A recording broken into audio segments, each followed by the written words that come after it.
Donc, dans la philosophie de pour le plaisir et la créativité, je vais vous présenter un DECT. Donc, le but de la manip, c'était de faire alors j'aime pas trop le mot, rétro-engineering. En fait, c'est plutôt d'essayer d'être un petit peu ingénieux avec les moyens qu'on a, de façon à utiliser une carte microcontrôleur qu'on peut trouver sur Amazon, et de réussir à prototyper un DECT. Alors DECT, pas le téléphone comme tout le monde pourrait s'y attendre, mais prototyper un système de détection et d'extinction d'armoire électrique. Voilà, donc la philosophie de la chose, c'est 3 détecteurs maximum par ligne, 2 lignes de détection, donc là on le voit sur le LCD, j'y reviendrai, ligne 1 et ligne 2, avec un DM aussi, de réussir à visualiser tous les états de dérangement réels sur le LCD, de visualiser, comme sur un DECT normal, la veille, le dérangement général, le feu général, pour la partie détection incendie, le dérangement émission, l'émission, qui suivent l'état du pressostat d'émission, le dérangement panneau, pyro, sirène, papici, hein, voilà, pour faire plus simple. Gérer un buzzer, alors là pour une question d'audibilité, j'ai remplacé le buzzer par un voyant qui est blanc. Alors il aura 2 états, soit clignotant, soit fixe. Ok, donc on a un bouton réarmement, le hard reset, ça généralement c'est à l'intérieur du DECT. Le pressostat. Donc ici on a la gestion des panneaux, des sirènes, des pyros. Le report,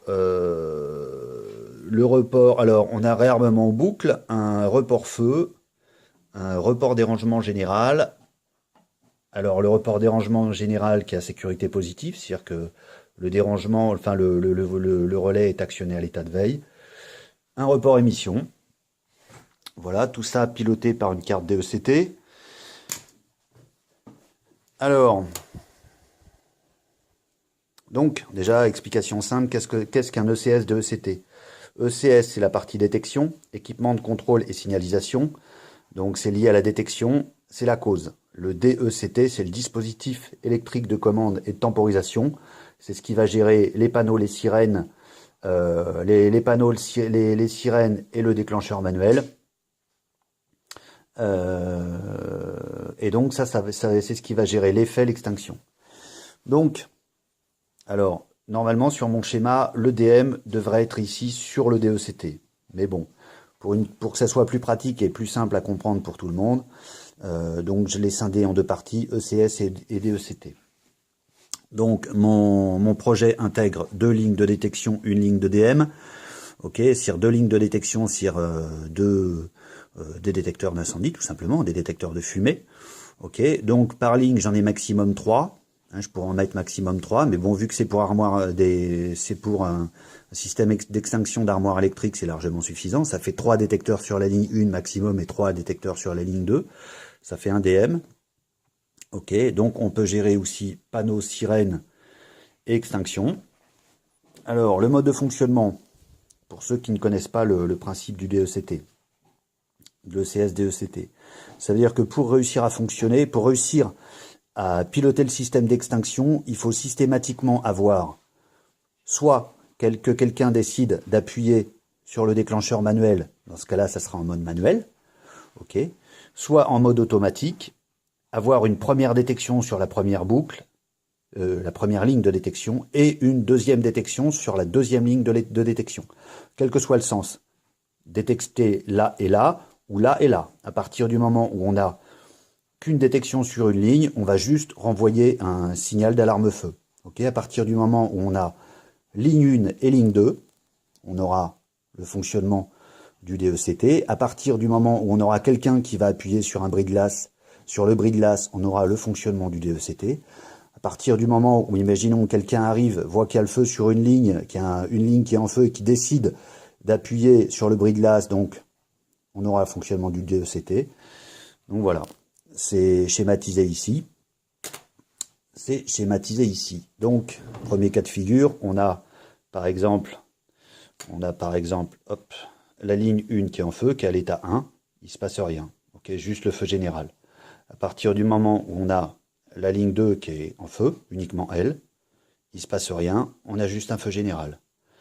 À partir du moment où on a ligne 1 et ligne 2, donc on a le premier et la première ligne et la deuxième ligne, on a une confirmation. Hein, donc là, à partir de ce moment-là, on va avoir les panneaux, les sirènes et l'extinction qui va se mettre en route. À partir du moment où on n'a ni ligne 1 ni ligne 2, mais déclencheur manuel, on a le système d'extinction qui se mettra en route. À partir du moment où on a ligne 1, c'est-à-dire qu'il y a un feu détecté et quelqu'un arrive appuie sur le bris de glace, on y aura l'extinction qui se met en route. Et pareil, de la même façon, si on a ligne 2 et bris de glace, l'extinction se met en route. Voilà. Alors, donc voilà, ça c'est pour la partie DECT. Ok, alors, le mode de fonctionnement. Donc là, on a une carte microcontrôleur. Et en fait, on vient entrer des informations sur la carte et en sortir. Ok, donc on va fonctionner dans le sens anti-horaire. Donc on a un hard reset, ok, qui permet en fait de resetter la carte microcontrôleur. On a le réarmement, ok, qui permet de réarmer le DECT. Il n'est actif. Le réarmement est possible si on a une simple détection. Et à la fin du processus d'extinction. C'est-à-dire que si on est en processus d'extinction, le réarmement n'est pas actif. Parce qu'il faut permettre au DECT de fonctionner dans sa totalité, dans sa globalité. C'est-à-dire qu'à partir du moment où on lance une tempo et qu'on a une demande d'extinction, il n'est pas possible de réarmer ça. C'est normal, c'est comme sur n'importe quel DECT. On a un LCDI2C, on a des reports ici, hein, donc via des relais. On a des commandes, ici, donc on a les commandes de pyro, sirène et panneau. Ok, donc sachant que pyro, sirène et panneau sont surveillés à l'état de veille, c'est-à-dire qu'on surveille la liaison si le DECT n'est pas en alarme. À partir du moment où il sera en alarme, ben, ce qui devient primordial, c'est de pouvoir balancer la commande. C'est d'avoir sirène et panneau pendant 30 secondes, et après de balancer la séquence de commande des pyros. Ok, donc on voit ici qu'on a l'IEAG, hein, c'est l'installation d'extinction à gaz. Donc ça c'est le gaz qui va être renvoyé dans notre armoire électrique. Ok, donc on a la commande du pyro. Sur l'IEAG, on a donc le pressostat qui est surveillé. Hein. Dans notre armoire électrique, donc on voit qu'on a les deux boucles de détection, enfin les deux lignes de détection, pardon, et le déclencheur manuel. Donc ça, ces lignes sont surveillées tout le temps.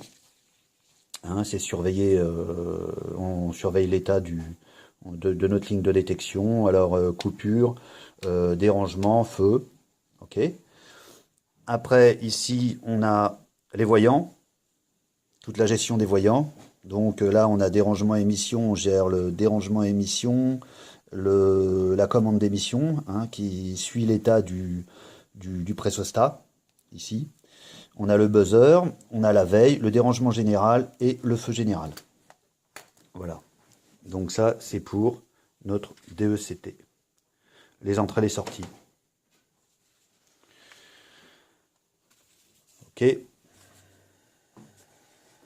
Donc, le LCD qu'on voit là.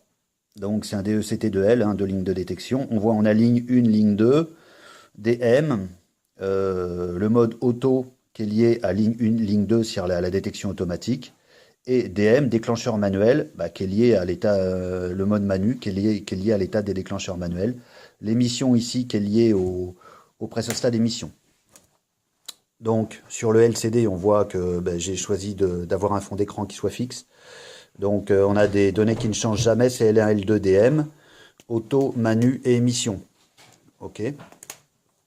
En fait, les valeurs qui viendront changer sur mon LCD, ça sera les valeurs de ligne 1, les valeurs de ligne 2, les valeurs de ligne M, le mode auto, le mode manu et l'émission.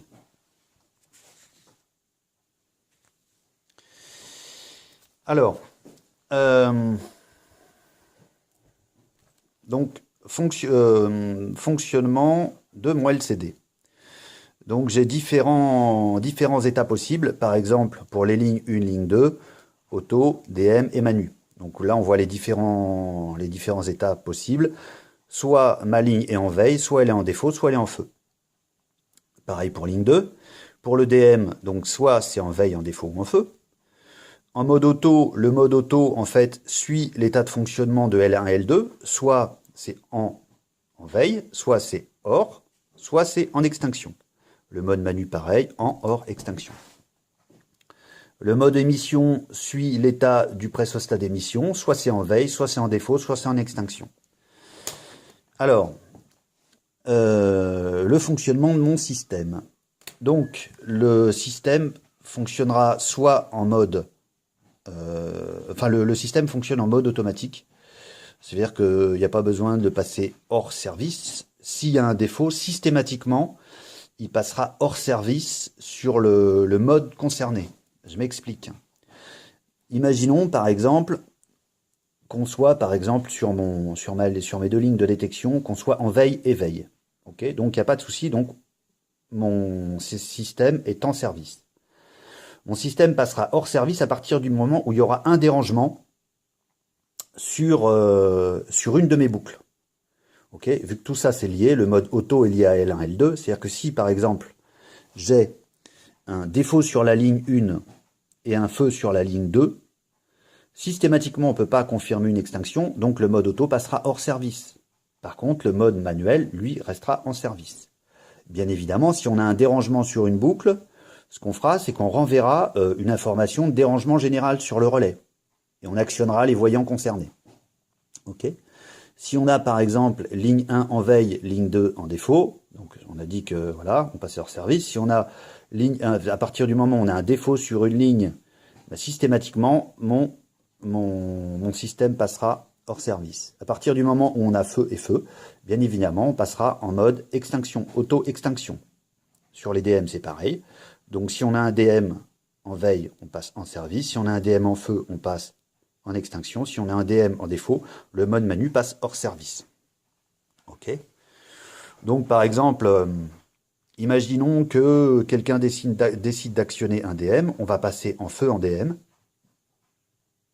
Donc lui, imaginons que mes lignes de DI soient en veille-veille, donc on sera en veille-veille en service.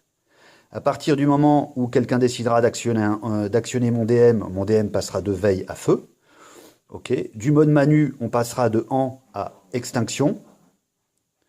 À partir de ce moment-là, ma temporisation se mettra en route. Ça veut dire que mon système sera temporisé pendant 30 secondes.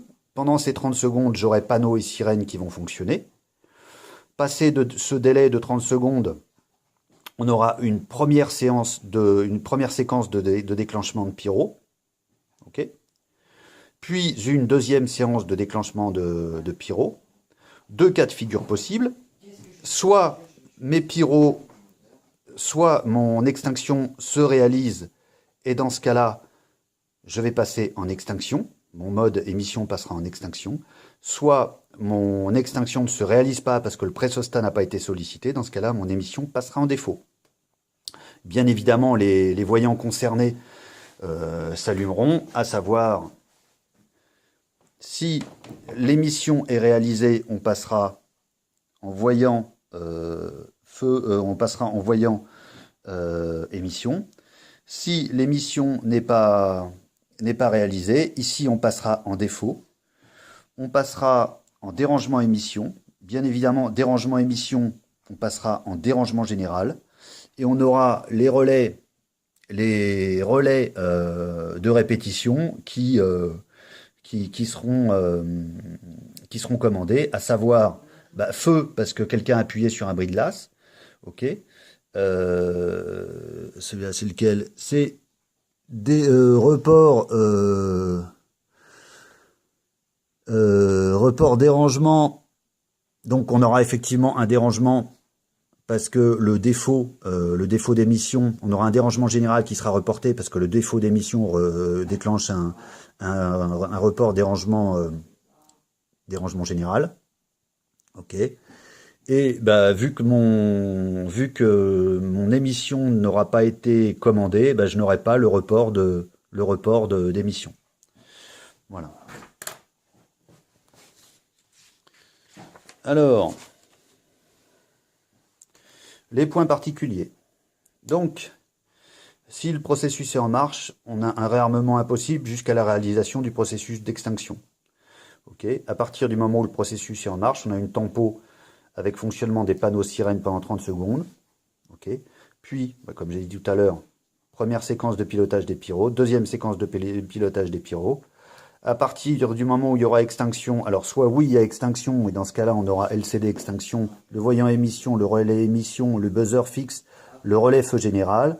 Soit on n'aura pas d'extinction, et dans ce cas-là, on aura le LCD qui indiquera un défaut émission, le voyant dérangement émission, le dérangement général avec les relais associés, le relais émission, bah, bien évidemment, lui, ne sera pas sollicité, le buzzer fixe et le relais de feu général. Alors, le principe, alors là, bah, effectivement, on voit que bah, il n'y a pas de détecteur là. Donc pour une question de praticité, on va dire, j'ai remplacé les détecteurs par des potentiomètres. Alors le principe de fonctionnement, donc normalement en mode normal, on a donc 2 détecteurs et on fait une prise de lecture ici sur une résistance et donc on remonte ces informations vers le microcontrôleur. Là, ce qu'on va faire, c'est que, ben, en fait, j'ai remplacé cette partie-là par un potentiomètre qui permet en fait d'envoyer des valeurs équivalentes vers mon microcontrôleur. Donc, ça me permet en fait d'avoir les différents états, soit l'état de coupure, soit l'état de veille, soit l'état de dérangement, soit l'état de feu, soit encore après un état de dérangement. Hein. Donc, par exemple, on va voir que ici, ça c'est la boucle 1. Donc, la boucle 1, actuellement, elle est en veille, donc je vais la passer en dérangement. OK. Donc comme j'ai dit tout à l'heure, à partir du moment où on a un dérangement en mode auto, le mode auto passe hors service. On voit qu'on a dérangement général ici, lié à la détection, et puis le buzzer qui sonne en discontinu. Bon, à partir du moment où on a ça, ben on voit, ben là on voit plus, mais on a le relais de répétition générale qui est à sécurité positive, répétition dérangement général qui vient d'être actionné. Ok.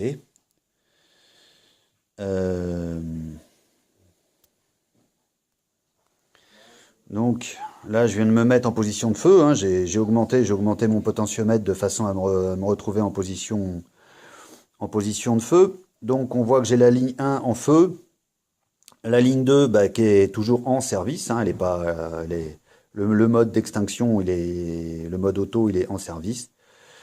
Ok, donc on voit quoi? On voit qu'on a le buzzer maintenant qui sonne de façon continue. Hein. Le voyant est actionné de façon continue. On a le feu général ici qui est allumé sur ma répétition. Et on a ici, bah, vu que j'ai fait disparaître le dérangement et que voilà, donc on a la répétition feu qui se fait ici. Ok. Donc si j'appuie sur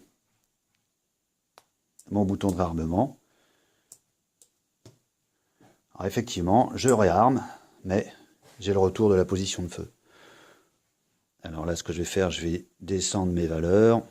Bon, bien évidemment, on va passer comme on voit là. Donc feu, hein, je redescends mes valeurs, donc je passe par le dérangement et la veille. Donc là, je recrée un dérangement, ce qui est normal, jusqu'au moment où je vais retrouver la position veille.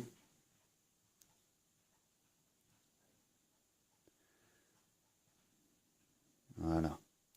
Donc je retrouve la position veille. Bon, ça c'est un mode dégradé, on va dire. Hein. Ça correspond pas à un mode de fonctionnement normal, dans le sens où normalement un détecteur il est tout ou rien. Hein. Il est feu, dérangement ou coupure ou.